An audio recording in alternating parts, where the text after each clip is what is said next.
Go! Isang magandang umaga sa inyong lahat. Ang istoryang inyong matutunghayan ay isang kwento mula sa Region 9. Ang kwentong ito ay ukol sa hiwagang dala ni San Antonio para sa mga taong nawawalan ng kanilang gamit. Ang mga pangunahing tauhan sa kwentong ito ay sina Candida, Victoria at Antonio. Ngayon ay ating natutunghayan at alamin ang hiwagang dala ni San Antonio at kung ano nga ba ang mangyayari kina Candida, Antonio at Victoria. Sa Langatian, isang baryo sa Katipunan, Zamboanga del Norte, ay matatagpuan ang isang rebulto ni San Antonio. Pinaniniwalaan na ang rebultong ito ay nakakatulong upang mahanap ang iyong mga nawawalang kagamitan. Ang mga tao ay pumupunta dito at sila ay nagsisindi ng kandila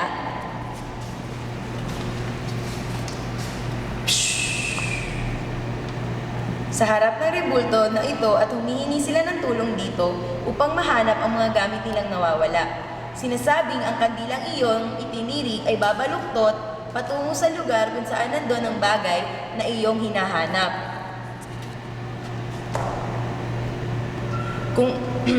Kung ito naman ay babagsak, ibig sabihin ay hindi mo na muling makikita pa ang bagay na iyon.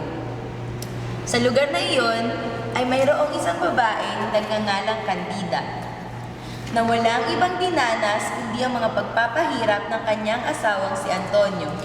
Lagi siya nitong pinaghihinalaan tuwing siya ay lalabas lamang ng bahay. Saan ka pupunta? Lalabas lamang ako, Antonio. May bibilhin lamang ako. Anong may bibilin? Makikipagkita ka nga sa lalaki mo, no? O makikipaglakwatsa ka lang sa labas? Hindi, Antonio. Hindi. Ang lahat ng pera ay bilang na bilang ng kanyang asawa. At kapag may nawawalang maski isang barya lamang, ay paniguradong sasaktan na naman ito si Candida. Candida, Bakit, Antonio? bakit kulang yung pera dito? Hindi ko alam. Anong hindi mo alam? Ikaw talagang babae ka? Antonio, wag. Nasasaktan na ako. Antonio, maawa ka naman. Isang araw, umalis si Candida upang bumili ng bigas sa kalapit na tindahan. Nang siya'y makauwi,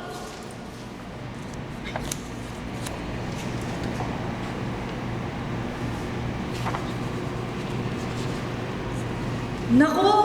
Nasaan na kaya yung 5 piso ko? Naku! Saan ko kaya naiwan yun? Nasaan na kaya yun?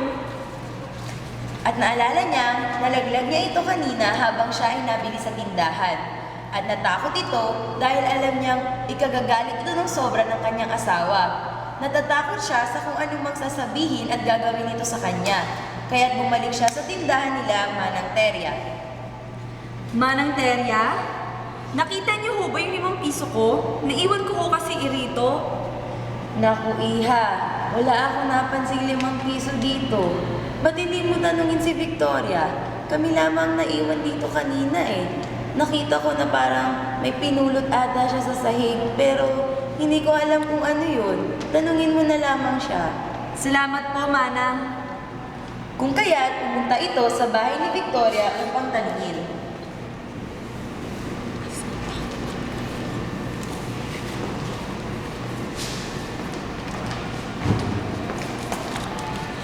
Victoria, nawawala yung 5 piso ko.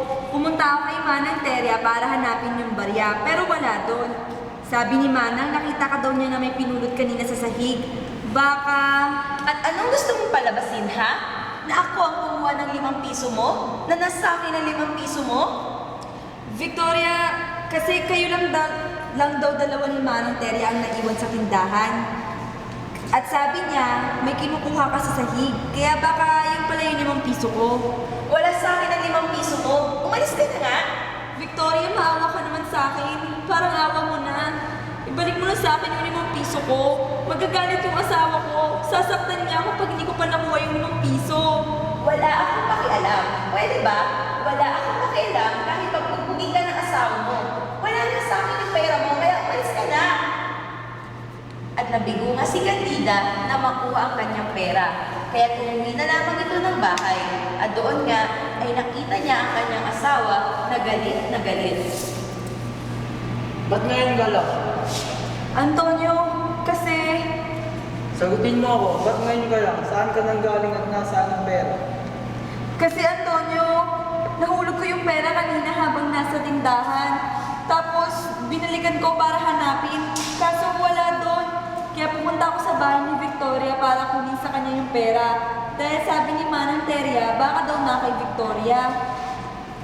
Hindi ako naniniwala sa'yo. Kaninong lalaki ka na ipagkita, ha? Kaninong lalaki mo binigay ang pera? Napakawalang yaman talaga. Antonio, hindi. Hindi ako nakipagkita sa ibang lalaki. Totoo ang lahat ng sinasabi ko. Maniwala ka sa akin, Antonio. Maniwala ka. Ngunit kahit na ano pang paliwanag nito, ay hindi nakikinig sa kanya si Antonio. Kaya nang sumunod na araw, ito ay pumunta sa Ribolto ni San Antonio upang humingi ng tulong. Ito ay nagtirik ng 2 kandila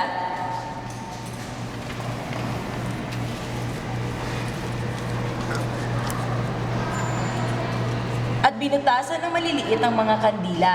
At ito ay umiyak habang humihingi ng tulong kay San Antonio. San Antonio, tulungan niyo po ako. Tulungan niyo po akong mahanap ang 5 piso ko. Tulungan niyo po ako. Nagmamakaawa po ako. Tulungan niyo po ako. Ilang araw na nagdaan, napansin ni Victoria na tila may isang tigyawat na tumubo sa kanyang pisngi. Noong unay, hindi niya ito pinansin hanggang sa ito ay lumaki. Nang lumaki, hanggang sa matakpan na nito ang kanyang buong pisngi. Kaya tumingi ito ng tulong sa mga albularyo, ngunit hindi nila ito natulungan. Lalong lumala ang lagay ng kanyang muka. Ang ilong at bibig nito ay halos hindi na makita pa dahil sa natakpan na rin noon. Kaya't siya ay humingi ng tulong sa kanilang kongresista at siya nga ay tinulungan nito magpa-ospital sa San Lazaro.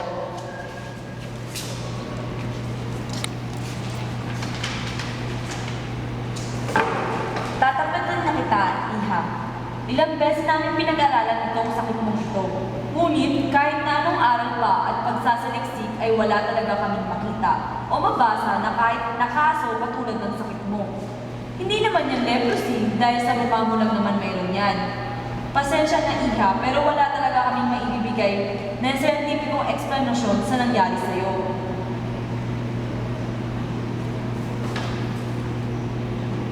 Sige po, doktor.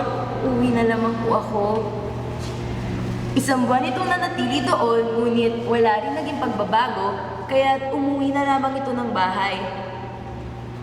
Ako, nakakatakot naman yung itura niyan. Bakit kaya nagkaganyan? Nakakatakot naman yung ali, mga halimaw. Tara na, umuwi na tayo, baka kainin tayo niyan. Nang dahil nga sa naging hindi magandang pagtanggap sa kanya ng mga tao, ay naisip nitong pagandahin ang sarili. Siya ay nagpakulot ng kanyang buhok at ang kanyang ngipin ay pinalagyan ng ginto. Akala niya ay gaganda siya sa tulong ng mga ito. Ngunit lalo lamang siyang kinatakutan ng mga tao, lalo na ng mga bata. Mula noon, siya ay namuhay ng malungkot at mag-isa. Kaya siya ay nagsisi sa kanyang ginawa, ngunit huli na ang lahat. Nagsisisi na ako sa aking ginawa. Alisin niyo na itong sumpang to. Kung sumpang man to. Nagsisisi na ako. Nagsisisi na ako. Maawa na kayo. Nagsisisi na ako. Mula noon, ay ginawa ng pananakot ng mga magulang sa kanilang mga anak ang nangyari kay Victoria.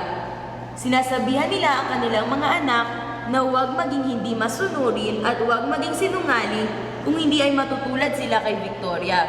Kung gagawin daw nila ang ginawa ni Victoria, ay paparusahan sila ni San Antonio o El Fuego de San Anton. Mula sa istoryang ito ay makakapulot tayo ng magagandang aral. Una, ay huwag nating kukunin ang mga bagay na hindi naman natin pag-aari. Ikalawa, lagi tayong maging tapat sa lahat ng tao at lahat ng bagay na ating ginagawa, sa lahat ng oras at sa lahat ng tao na ating nakahaharap. At ang ikatlo, ay lagi tayong gumawa ng mabubuting bagay sa ating kapwa. Huwag nating hintayin ang oras kung saan nagsisisi na tayo at nais na natin tamain ang ating mga pagkakamali, ngunit huli na ang lahat. Laging pakatandaan na nasa huli ang pagsisisi. At diyan po natatapos ang aming istoryang Fuego de San Anton.